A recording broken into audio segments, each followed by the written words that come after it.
Lorazepam is scheduled, no? It's a controlled substance under what schedule? Lorazepam, diazepam, midazolam. Schedule. Schedule 4.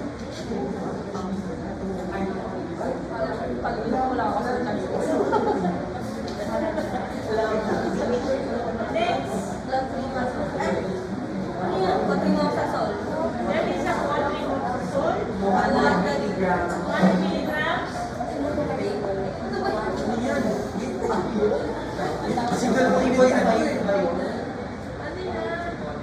Times.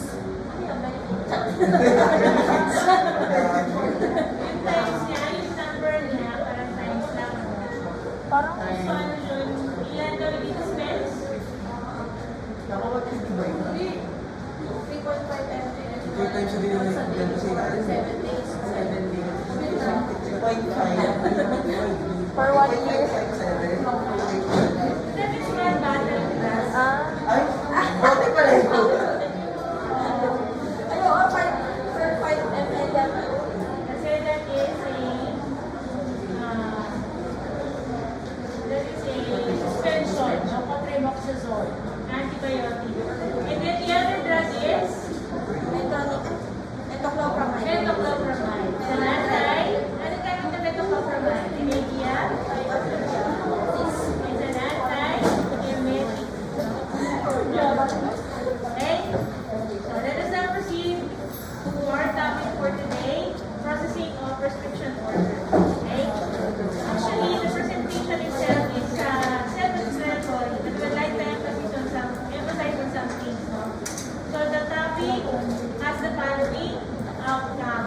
Okay? Number 1, you should be able to understand the dispensing process of prescription. You should be able to enumerate the steps in the dispensing process of prescription, and have a clear picture of how good dispensing practice is done in the Philippines. Okay? So we have learned from RA 10918 the definition of dispensing, and that it includes several processes from the time the prescription is received up to the time we hand the medications to the patient. Okay? So what are these processes? We have reading of prescription, validating, interpreting, preparing, record keeping, and dispensing even includes the medication, the patient medication counseling. Okay? For pharmacies, processing of prescription is a way of performing your professional responsibility. Okay? That is one of the oldest practice of pharmacies or areas of practice of dispensing and compounding. So, it is also a way of enhancing your image. Okay? Lalo na sa atin na meron mga nakadikit na katawagan sa mga pharmacies, no? Pag sinabing pharmacies, tindera daw. Tindera na lagyan na natin, glorified salesperson daw. Okay? Kasi nag-aral naman siya. Hindi lang, no? Nagpakadami kong inaral na. Okay? So, ito yung way nyo, no, para ma-establish nyo yung significance ng ating profession sa healthcare system. Okay? So, processing of prescription. Now, the processing of prescription starts with receiving the prescription. Okay? When you receive the prescription, make sure that the pharmacist receives it and not the pharmacy technician or the pharmacy assistant. Lalo na, hindi pwede yun. Okay? Pero kung nandun tayo sa point na ini-establish natin, gusto natin ipakita yung ating contribution. Okay? It is recommended that you receive the prescription directly from the patient. So this will establish the trust between the patient and the pharmacist. Okay? And at the same time, because you're already trusted or you've gained the trust of the patient, you will be able to easily, retrieve information necessary about the patient kung meron ng kulang na information. Okay? Now, sabi, pwedeng mag-receive na prescription ng mga pharmacy technicians. Pwede. As long as, they will be under the supervision of the pharmacies. Okay? Kasi, receiving the prescription is part of dispensing. And they are allowed to assist in the compounding and dispensing of prescription. Okay? When you receive the prescription, what do? You put a number, and that number is the same number that should appear in the label. Okay? So you have part of the legal requirement. Once you receive the prescription, label it, attach a number, affix a number, and the number is the same as the number appearing on the label. Okay? So that is for tracing purposes. That is for reducing or decreasing the risk of error, because you are able to identify the prescription with the label that soon will be attached to the container of the prescription. Okay? So it serves as a way of identifying the patent.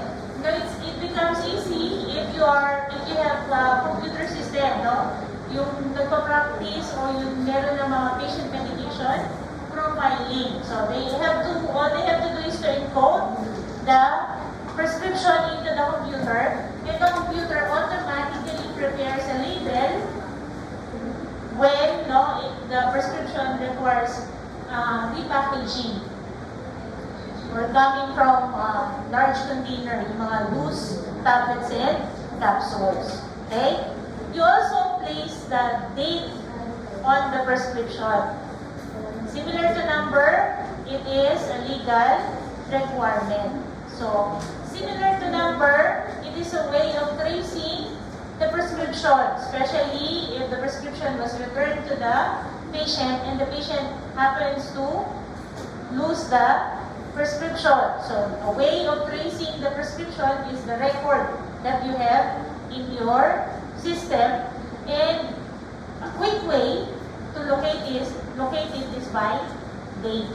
Okay? So filing of documents are usually by date. Kaya dating the prescription or dates on the prescription will help you in retrieving files. Okay?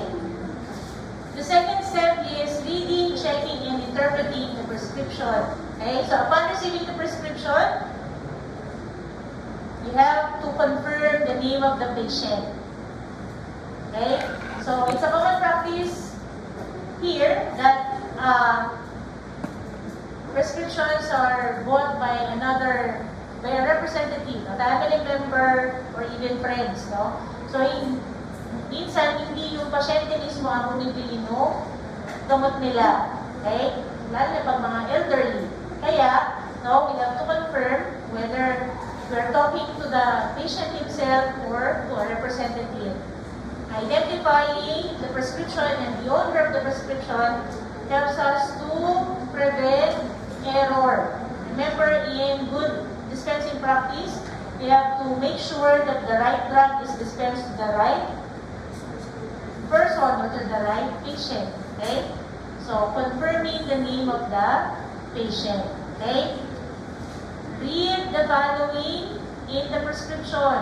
Information about the patient, such as the name, of course, by confirming it, calling out the name of the patient, age of the patient, weight and condition of the patient. Why is the age important again? And information important during dispensing? So for dose calculation, adjustment of doses, or simply looking at the appropriateness of the drug to the age of the patient, the drug and the dose. Okay? We need the weight and the condition of the patient also.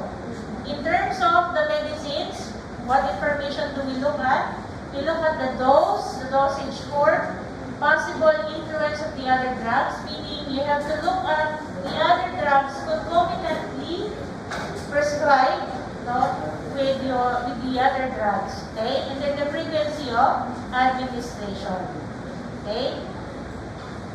You look at any abbreviations used by the prescriber and then be able to translate it correctly. Check the completeness of the prescription because you cannot evaluate appropriateness of the prescription of the prescribed medication if there are missing information. So all essential information must be present. If not, you have to complete it by asking the missing information on the from the person concerned. So from the patient or from the prescriber. Okay? So if it's from the prescriber, you try to contact the prescriber and then ask for the missing information. If the prescriber is not available, then maybe he can send someone or through a phone call, no, they can provide you, he can provide you the missing information or any changes that there may be regarding the prescription. Okay? What is important here is do not compromise the safety of the patient. Okay? Hindi porket nagmamadali si patient, sige na lang po, no? Ito yung pagkaintindi ko kasi dun sa prescription. So, hindi pwede yun. Okay? Kailangan lagi consider natin yung safety ng pasyente. So, kahit maghintay siya, no? Basta masigurado natin na assess natin or evaluate natin yung information by getting those missing information from person concerned. Okay? So from the prescriber, kapag meron changes, you have to know the changes on the prescription. The pharmacist records the instruction from the prescriber and then place there the date and the note, no, that the prescriber has been contacted, and then the initial of the pharmacist. Okay?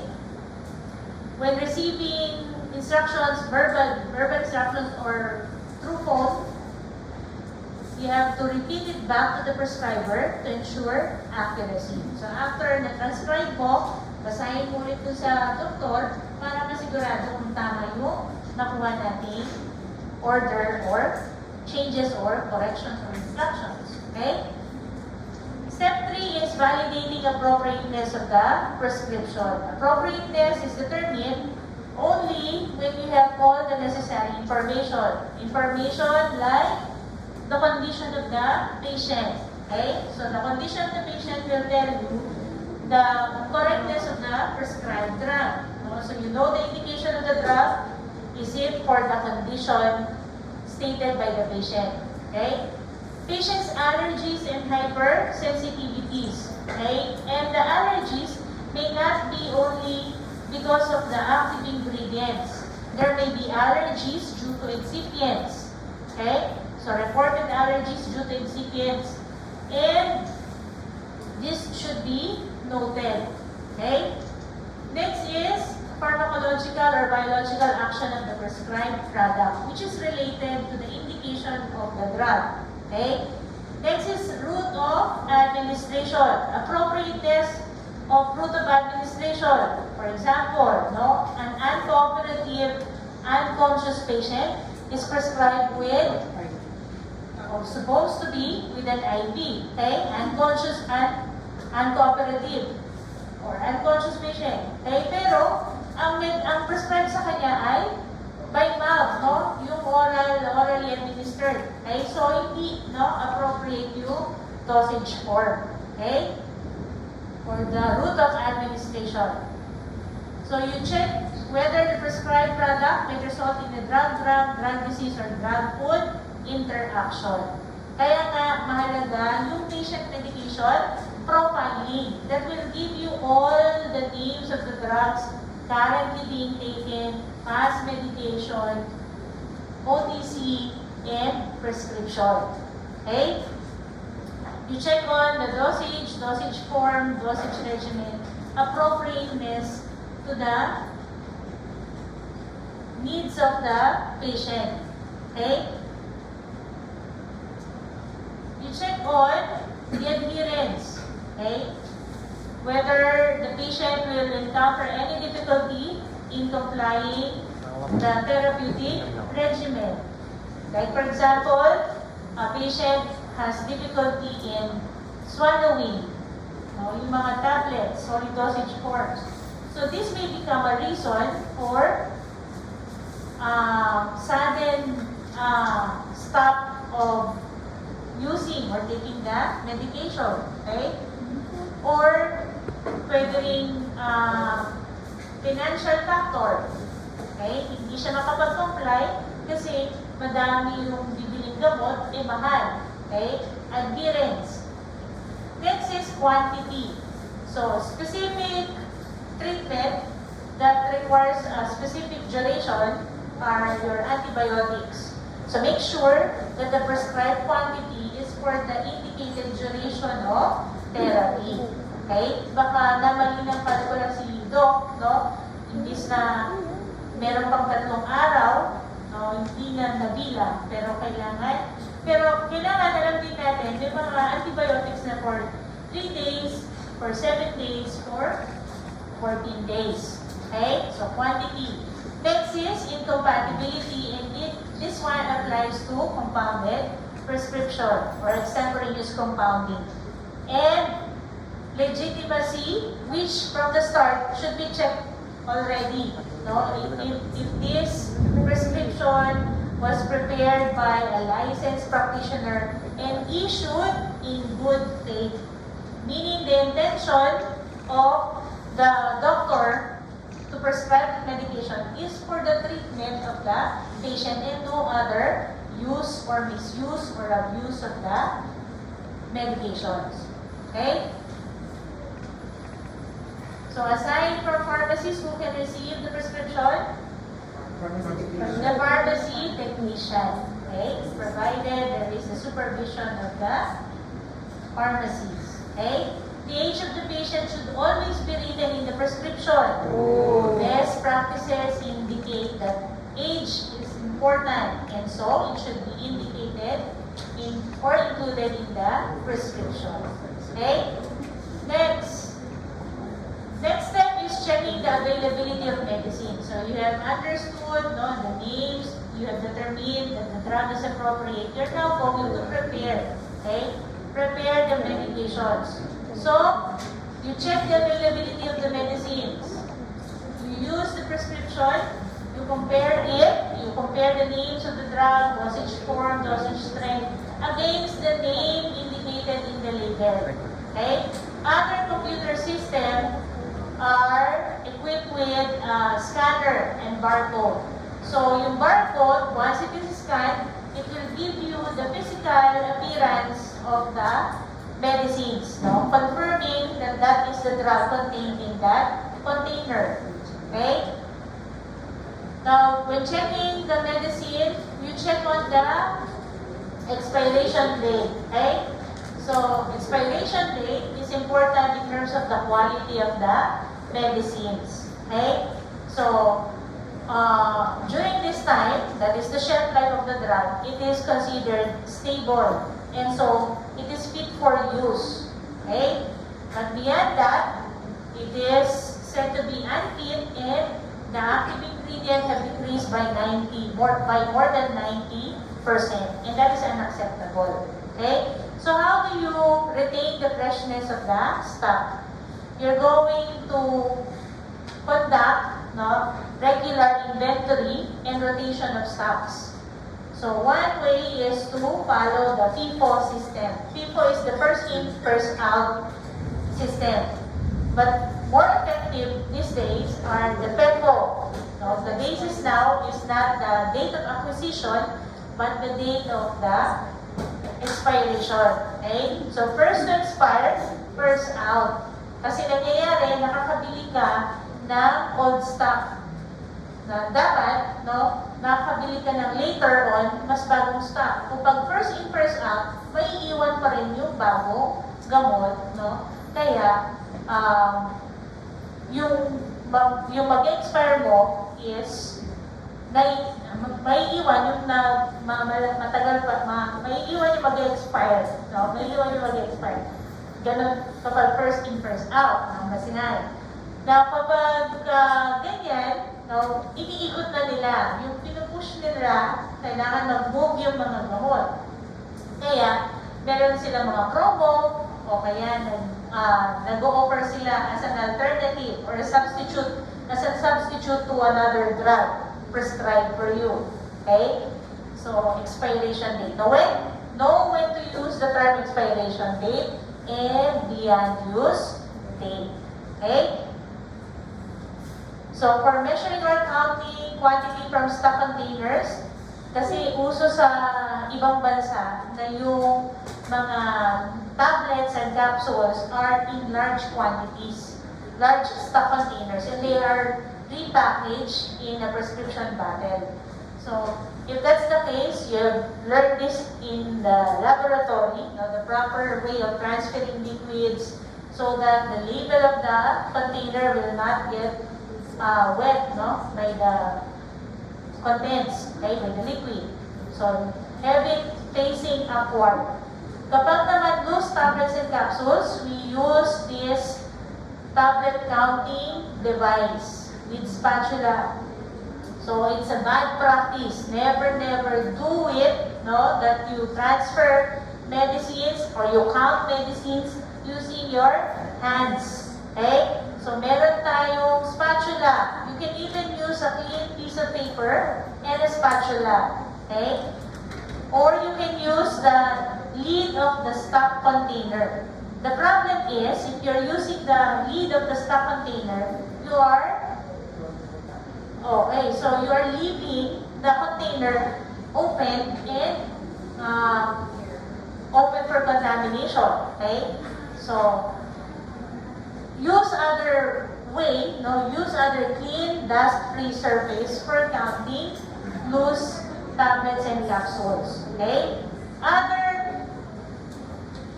Other practices that are discouraged during preparation of medicine is selecting according to the color or location of the container. That means without consciously reading or just relying on your memories or taking the shortcuts. Okay? Sabihin mo, alam ko yan, nandun yun sa pangatlong hilera. No? Paano mo yan yun, no? Sigurado ako. So do not rely on that. Remember, these are medicines, and medicines are like two-edged sword, no? It can heal, it can heal. It can treat, no? It can treat, but it can also cause serious damage to the patient. Okay? Another dangerous practice is having too many stock containers open at the same time. So, what can this lead to? It can cause contamination, and at the same time, no, if you have too many containers in the same area, it becomes cluttered, and it can cause confusion, no, and it poses a risk for error. Okay, so it could lead to error and quality. Now, these are the concern of having too many stock containers open. Now, how do you handle stock out or out of stock? Have you experienced buying a medicine and then out of stock yung medicine? Ano sinasabi nila? Sa ibang branch na lang kayo pumunta. Pero ngayon hindi. Tatanungin nila, sasabihin nila, tatanong namin sa iba kung saan branch meron. No? Magpapahintay sila kasi tatanong na. That's an extra service kasi. Okay? Yung alam na ng pasyente kung saan siya pupunta, susunod na available yung stock. Kaya sabihin ko lang na, hindi na lang po sa ibang branch. Okay? So, sa dami ng branch na to, saan kaya ako titingin? Diba? So, that's an extra service that they're doing right now. Okay? So, kapag out of stock, you can determine the urgency. You must determine the urgency of the medicine. No? How urgent do you need the medicine? Baka naman pang refill lang siya, na meron pa pang isang linggo na supply, o kaya hindi naman ganun urgent, you may ask the patient, no, if they can wait or come back, no, you will inform them when the medicine will be available, okay? If it is urgent, then you should contact the prescriber, no, to allow you to substitute the medicine. And pag pumayag si doktor, kasama dapat si patient na papayag dun sa substitution. Okay? So what are the types of substitution? You have pharmaceutical equivalent. Your pharmaceutical equivalent means that you're going to use another drug but has the same active ingredient, dosage form, dosage strength, and route of administration as that prescribed. Or simply, this is your generic substitution. Okay? Generic substitution, pharmaceutical equivalents are said to be bioequivalent drug products. When you say bioequivalent drug products coming from bioavailability, what do you mean by bioavailability? Yung amount o yung concentration ng gamot saan? Sa systemic circulation. Okay? Ready for absorption and then exerting its action. Ganun din yung bioavailability. Pero in vitro determination is done by dissolution testing. Okay? Dissolution testing is you dissolve the units, the tablet or the capsule, and then determining, getting an amount after 30 minutes or 45 minutes, and then quantifying the amount present. So, that is done in vitro. Kasi ang bioavailability, you have blood samples withdrawn from the patient and then determine the quantity. Okay? So, ito, mabilis lang kasi sa laboratory, in vitro lang. Okay? So, bioequivalent drug products. Now, do we need to seek the consent of the prescriber for this type of substitution? Ano sabi natin sa pharmaceutical equivalent? Pharmaceutical equivalents are also generic substitution. So, do we need consent from the prescriber? No. So, we do not need the consent of the prescriber in this type of substitution because this is generic substitution. Okay? But, yun nga, we need to, dito, in this type of substitution, in any other substitution, we need to seek also permission from the patient kung okay ba sa kanila. And the other type of substitution is called, so these are example, yung examples, you have your amlodipine mesylate from Pfizer, the branded amlodipine, and then you have your Terra Pharma and your Lightnet. Okay? So, saan daw sila nagkaiba? Sa presyo na. Okay? These are generic equivalents, generic substitution. Okay? Another type of substitution is the alternative. Alternative because, they may be different in terms of dosage strength, in terms of dosage form, or same active ingredient, but different salt form. Different salt form. Katulad na ascorbic acid. Meron tayo yung acid na ascorbic acid, sodium ascorbate. Okay? Meron tayo tetracycline hydrochloride, tetracycline phosphate. Okay? So, 250 at saka 500. Okay? Different dosage form. Pero parehas pa rin sila ng active ingredient. Okay? Pwedeng different na salt form, different sa dosage strength. Okay? Dosage form. Pwedeng different dosage form. For example, Aloxan 500 mg and Aloxan FR. Okay? That is alternative. Kasi different drug delivery system. The other one is modified release, and then from the conventional 500 mg na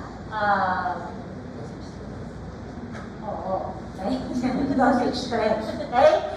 So in this type of substitution, do we need the consent of the prescriber? Yes. Yes. Okay? The third type of substitution is therapeutic alternative. Therapeutic alternative meaning they do not have the same generic name, totally different compound, but they have the same clinical use or indication. Ano ba mga example nito? You have yung mga beta blockers, you have your loop diuretics, you have your analgesics, no, the NSAIDs. Iba-iba sila, pero same therapeutic effect. Okay? So that is called therapeutic alternative.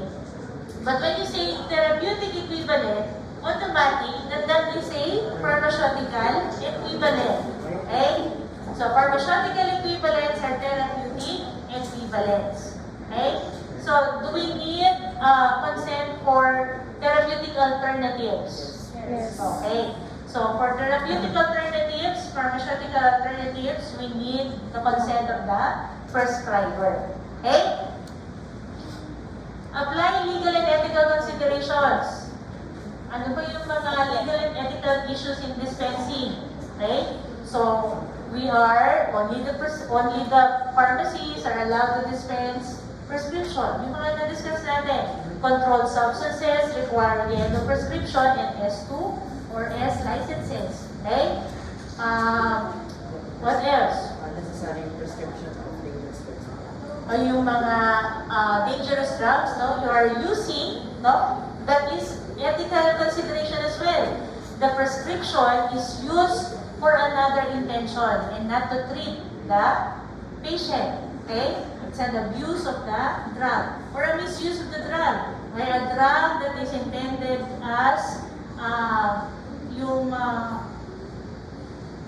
for constipation, no? Pero nag-overdose or nag-prescribe siya for the reason na tapos nakita mo malaki yung dose for the reason of aborting patient na pala, yung gamit niya, no?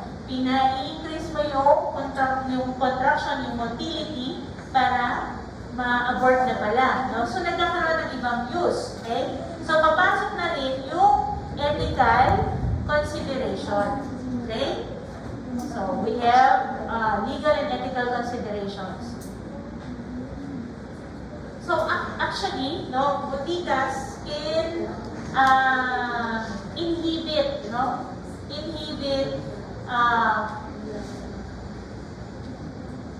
carrying or dispensing medications that they deem for themselves unethical, no, morally unacceptable. So pwede silang hindi mag-dispense. Okay? Ano pa yung mga simple ethical considerations? The privacy. Yung information that you get from the patient must be kept within you or for use only of the patient in terms of patient monitoring. Okay? So, ethical and legal considerations. This one, okay? What will be your decision? There is a patient who has just been discharged and needs oxycodone. That the oxycodone prescription or the prescription for the oxycodone is only in the mobile phone, a picture in the mobile phone. So the question is, are you going to dispense? Are you going to dispense the drug? No. No. Yes. It's a narcotic analgesic. Okay. Pero naman akong prescription. Nandito lang, tingnan niyo yung picture. Saka ano po, has just been Discharged from the hospital. Oo nga, di ba? Bakit hindi mo dala? Kasi nalalabas mo nga lang eh. Nga yung tinatanong nila kanina. Di ba? So, meron siyang legal basis to decline, no, yung dispensing na prescription. Okay?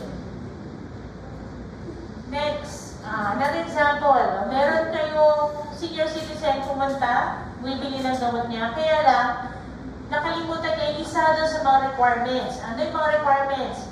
You have the prescription, you have the senior citizen card, and the other one is the booklet. Eh, nakalimutan niyo yung booklet. Are you going to dispense? No. No.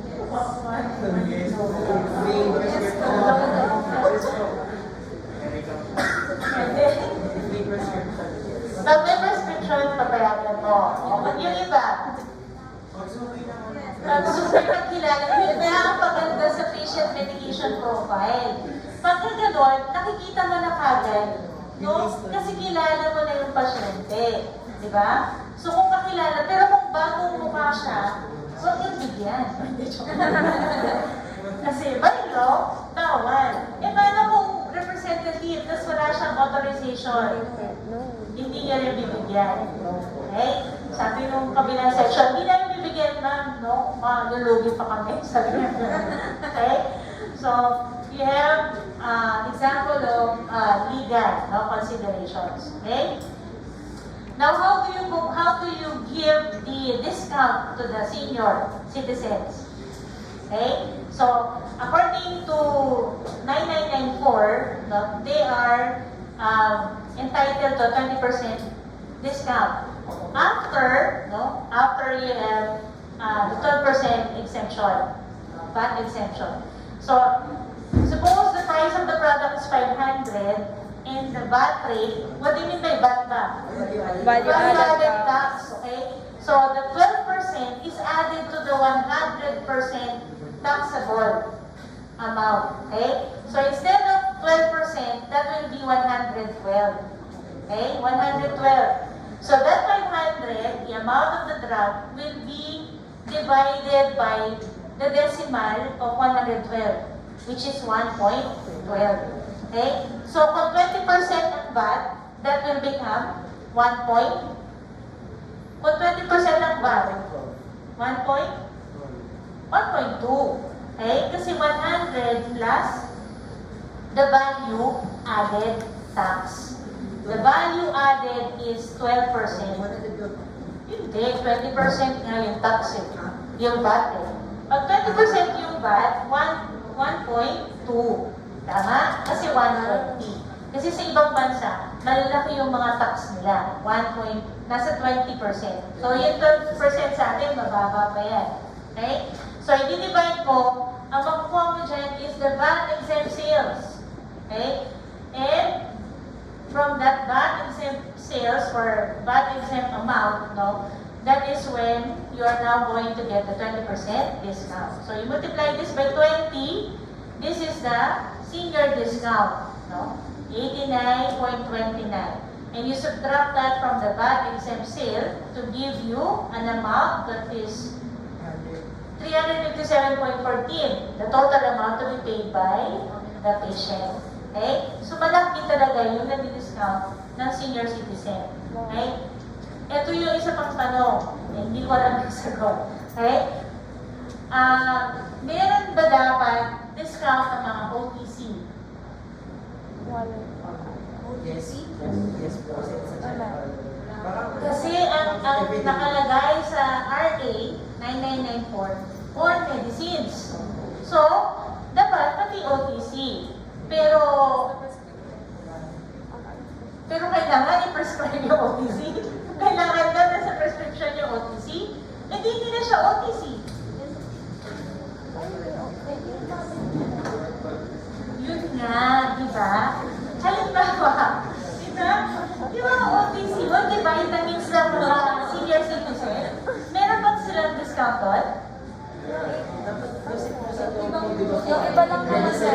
Medical services. Oo, medicines, di ba? Medicines and medical devices, supplies, di ba? Accessories, lahat yun meron. So, dapat pati OTC. So, meron naman na ako nabasa, pero hindi ko pa hinahanap siya doon sa RA niya mismo, doon sa law. Okay? Wala kasi naka-indicate sa law. Naka-indicate sa law is general, di ba? Medicines. So, OTC drugs would count as medicines, di ba? Pero meron sila binibigay for a 1 to 2 week use lang. Hindi pwedeng katulad ng prescription na 30 days.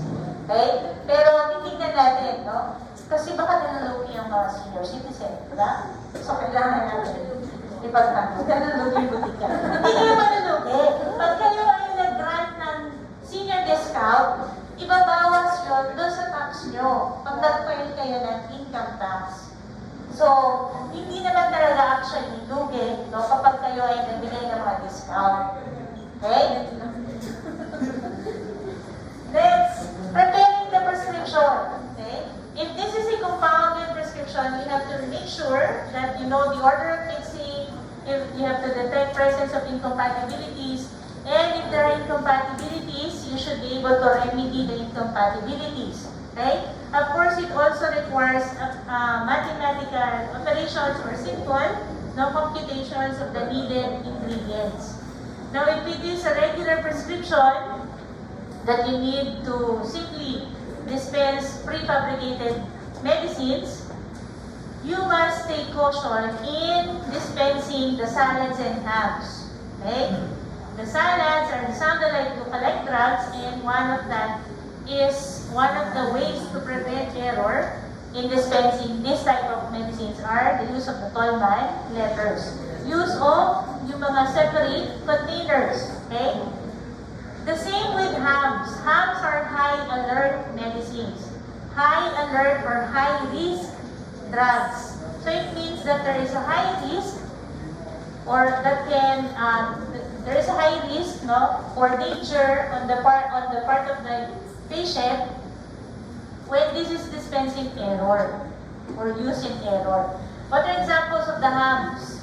We have anti-infectives, potassium, insulin, narcotics, chemotherapeutics, and heparin. Okay? So, aminoglycosides, for example, this is capable of causing nephrotoxicity, no? Kapag nag-overdose o kaya ototoxicity. Okay? So, kailangan, pag ang heparin, yung blood modifier, kapag namali ng dose dyan, pwedeng mag-cause na bleeding. Diba? So, you have to take caution, never do shortcuts when dispensing, particularly for high alert medicines. So they usually place it in a separate area or location, and they are sometimes using yung mga red labels to indicate that you have to be cautious when dispensing these medicines. Okay? Expanded Senior Citizens Act is RA 994. Okay? Do you need consent when performing generic substitution? False. Okay? Next, you have prepared the medication. You are now going to transfer it into the container. Choose the suitable container. Okay? Ito yung pangarap natin. Standardize yung practice natin. No? Standardize yung pag-dispense, yung container. Okay? So the proper packaging, of course, the desirable packaging or the desired packaging is the original packaging. But if the original packaging is not available, then you should use the suitable containers.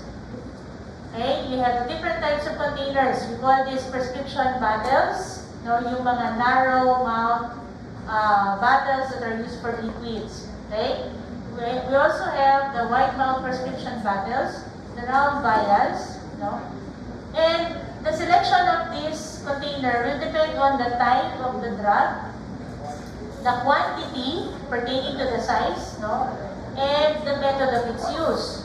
So some containers act as the dispenser as well. Now, for example, powders, you use your sifter top containers. Okay?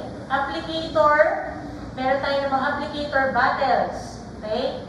So, you have your hinge leads for divided doses or divided powders. Okay?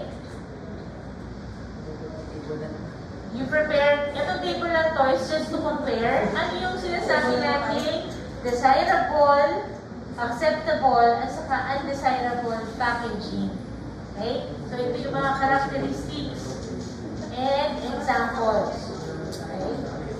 So, yung mga ginagamit kaya natin sa botika, saan kaya siya magpo-fall? Sana sa acceptable man lang, no? Kahit na hindi siya yung desirable. Kapag daw, dito tayo sa, tingnan lang natin, tablets. Kaya ang acceptable ay Ziploc plastics, glycine paper, tin with tight-fitting lid, so container. Undesirable, unsealed plastic bags. Yung mga i-stapler lang daw. Okay? Paper bags, newspaper, or other printed material. Okay? So, kailangan nandun tayo sa acceptable kung hindi tayo nandun sa desirable. Okay? So, labeling the prescription, you have placed the drug in the container. You're now going to attach the prescription. So, dito natin ma-appreciate ulit yung computers, no? Kasi, ini-standardize din niya yung content, yung format. Nagkakaroon tayo ng standard format. And because of that, you can easily identify if there are missing information.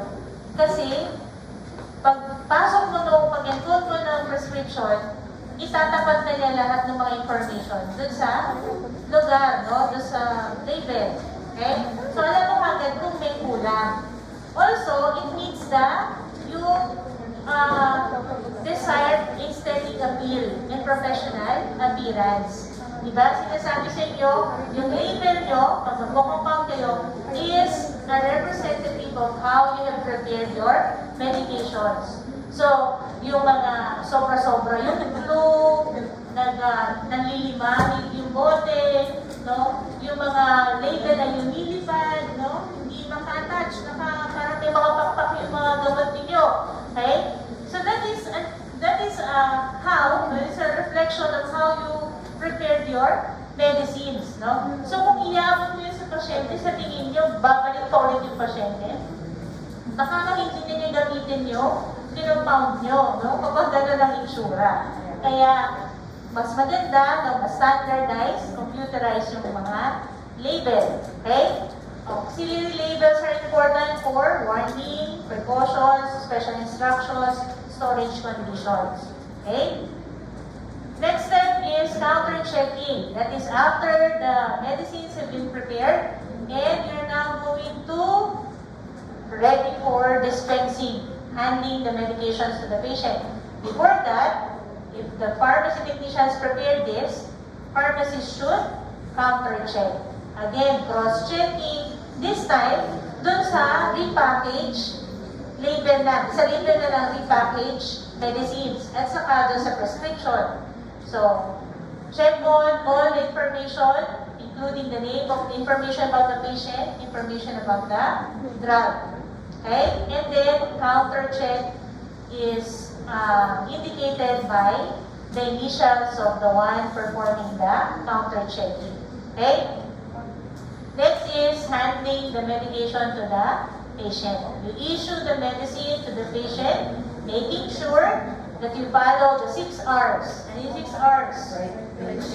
Right patient receives the right medicine, right dose, right route of administration, and right time. And what's the 6?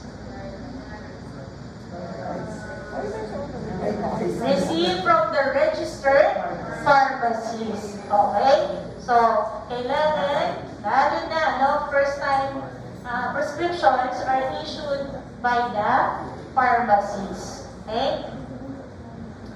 Next is patient counseling. Okay? Mandatory sa ibang bansa. Kapag prescription to, merong patient counseling. Okay? At merong share yung butika kapag sila ay nagko-conduct na patient counseling. Kasama yun sa insurance, sa usapan nila sa insurance. Automatic or mandatory patient counseling for prescription medications. Okay? So, when you conduct your patient counseling, it is important that you pre-assess. Okay? Of course, merong mga steps yan. You introduce yourself, you are the pharmacist, and you're going to perform patient counseling. Tapos, tanungin kung papayag ba yung pasyente. Kapag hindi siya pumayag, you cannot enforce. But you can convince her na by doing so, no, mapapaliwanag nyo yung nagusto yung paggamit no, gamot niya. Okay? So, ano yung pre-assessment? Tatanungin nyo muna sa pasyente kung ano na yung, aalamin natin kung ano na yung mga alam ng pasyente. Hindi yung titira tayo, no? Magsisimula na tayo. Lilitanin na natin lahat ng mga information dun sa gamot. Yung pala, no, kapatid ng doktor yung pasyente, no? O kaya pharmacist din yung pasyente na nakinig naman ng gusto dun sa doktor na sayang yung prepare mo. So, kapag nalaman na natin, kaya nga nagtatanong tayo, di ba? Sabi natin, alam niyo po ba kung para saan yung gamot niyo? No, sinabi po ba ni Doc? Natatandaan niyo po ba kung paano daw gagamitin yung gamot? O kaya, may sinabi po si Doc na observahan niyo o may experience niyo habang ginagamit niyo yung gamot.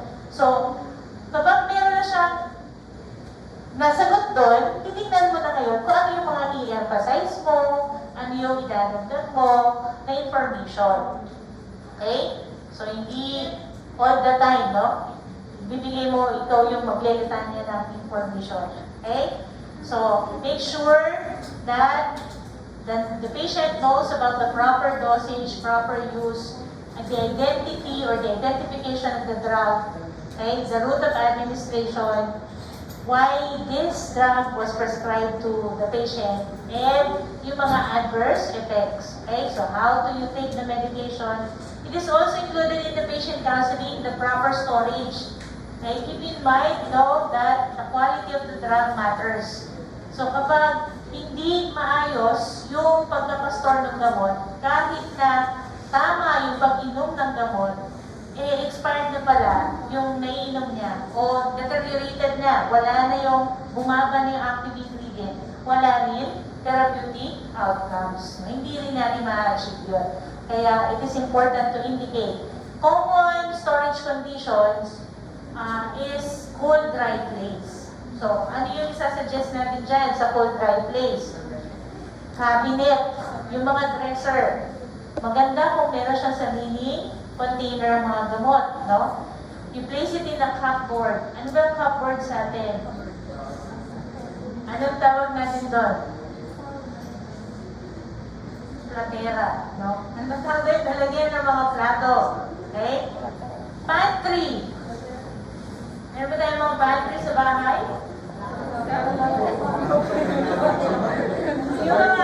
yung mga nalagyan natin ng mga grocery. Okay? Ano yung mga ibang pantry yun, ha?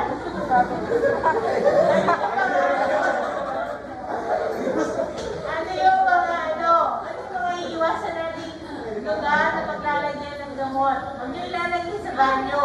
Baka may cabinet doon sa banyo, tapos doon ilalagay. Bawal ang gamot sa banyo dahil ma-moisture. Okay? Bawal ang gamot sa kusina, lalo na yung malapit sa... Oo, kasi dadagayin. Bakit? Dadagayin. Dahil kasi heat. Okay? Dahil sa heat. Okay?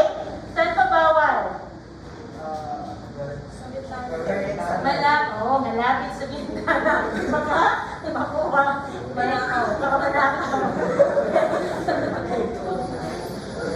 Okay?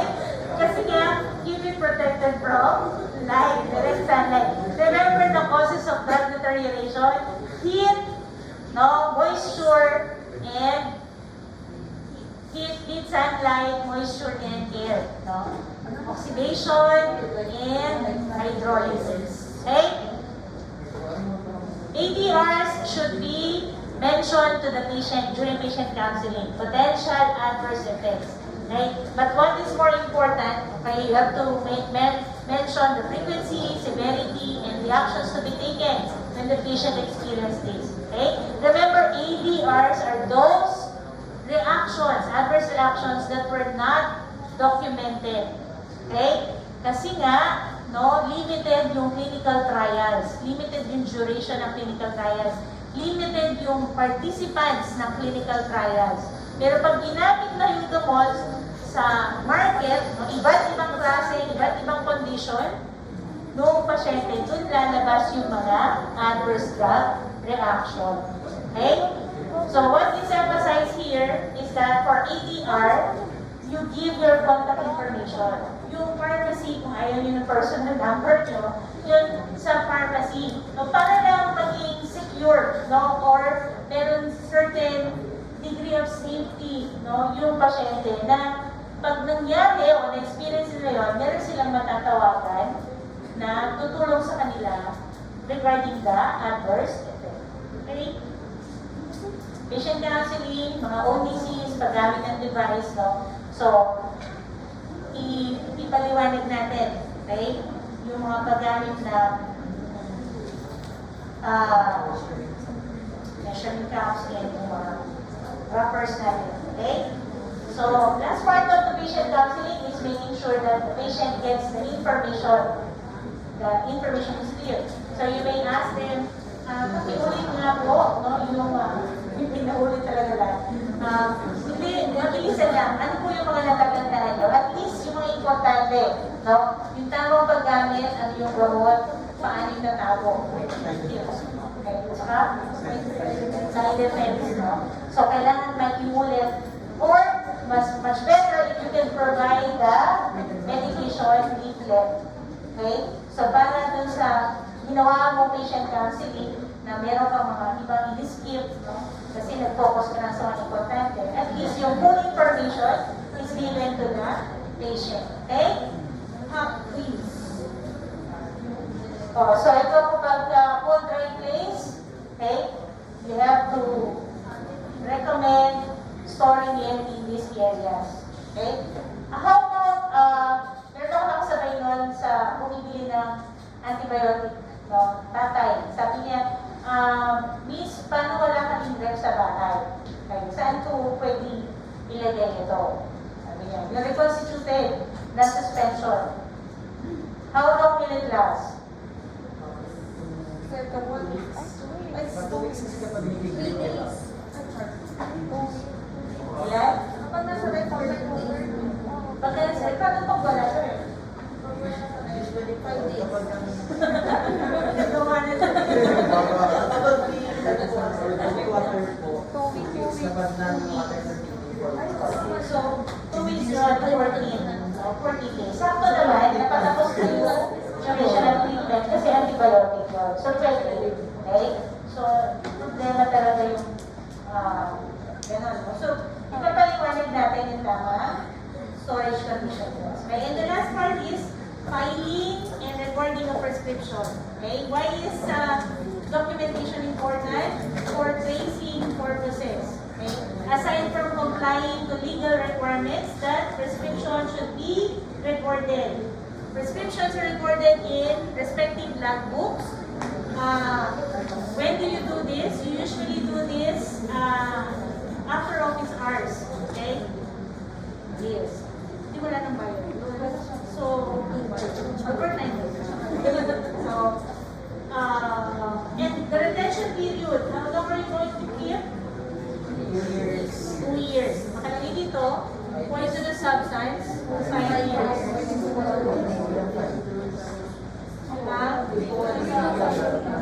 Saan nakalagay? yung 5 years din, the patients. Saan nakalagay? Sa... Hindi nakalagay. Hanapin natin. Ano yung totoo at kung ano yung totoo, hanapin natin. Pwede yung mga OTC na yan. Tatanong natin sa nakakaalam. Okay? Prescription is retained. Fully served prescriptions are retained when partial filling, no? When it is returned, make sure that you also record the dispensed medication. And then, what is the best way is computers. By computers. Ito pa rin yung the best. Kaya pagka kayo na yung mga pharmacy, sana, no? Sana, meron na mga computers. Baka gusto nyo, pagka kayo ay nag-thesis, mag-create ng software na medyo affordable para sa buong mga butika sa buong bansa.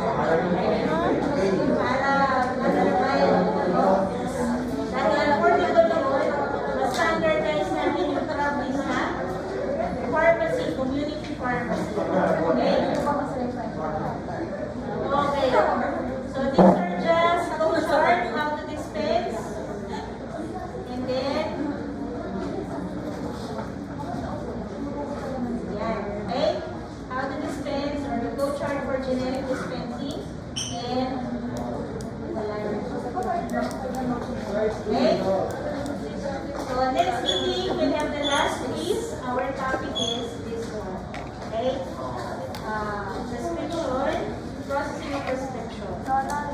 Any Any other questions? No questions?